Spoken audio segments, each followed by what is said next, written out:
അത് മനുഷ്യന്റെ മനസ്സിൽ ഉരുക്കമുണ്ടാക്കി തീർക്കുന്നു. മതങ്ങൾക്കിടയിൽ തർക്കമില്ല.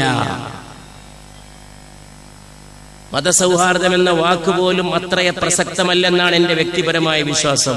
ഞാൻ രാഹുലിനോട് പറയായിരുന്നു, മാനവ മൈത്രി സമ്മേളനം എന്നാണ് ഇവിടെ വളരെ അന്വർത്ഥമായി പേരിട്ടിരിക്കുന്നത്. മതങ്ങൾക്കിടയിൽ തർക്കമില്ല. അടിസ്ഥാനപരമായി സകല മതങ്ങളും ചൂഴ്ന്നു നിൽക്കുന്ന ഒരു മൗലികമായ മനുഷ്യത്വമുണ്ട്. ആ മനുഷ്യത്വം അനുസരിച്ച് അയൽവാസിയായ രാമൻകുട്ടി കനിഞ്ഞില്ലെങ്കിൽ കോയക്കുട്ടിയായ മുസ്ലിമിന് സ്വർഗമില്ല.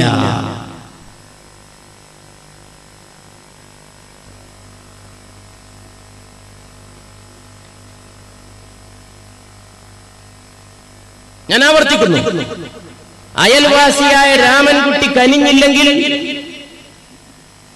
മുസ്ലിമായ കോയക്കുട്ടിക്ക് നാളെ മരണാനന്തരം സ്വർഗം കിട്ടാനാണ് മുസ്ലിമായ സകല ആണുങ്ങളുടെയും പെണ്ണുങ്ങളുടെയും പെടാപ്പാട്.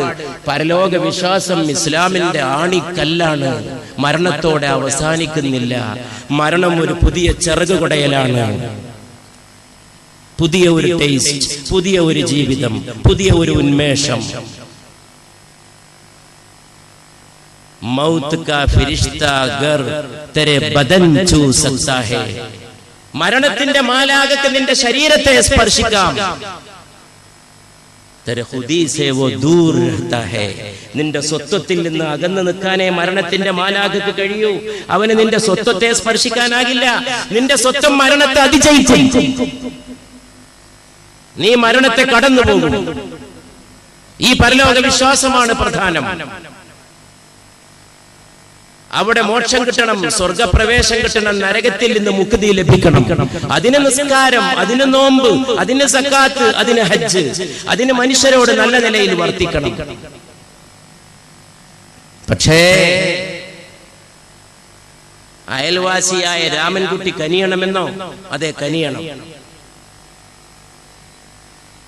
പുണ്യ റസൂലിന്റെ മുമ്പിൽ മദീനയിലെ ഒരു സ്ത്രീയെ കുറിച്ച് ആരോ പരാമർശിച്ചു, സല്ലല്ലാഹു അലൈഹി വസല്ലം.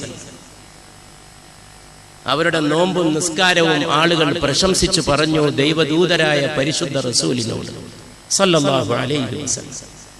അവർ ധാരാളം നിസ്കരിക്കുമായിരുന്നു, യാ റസൂലല്ലാഹ്. അവർ ധാരാളം നോമ്പെടുക്കുമായിരുന്നു, ദൈവദൂതരെ.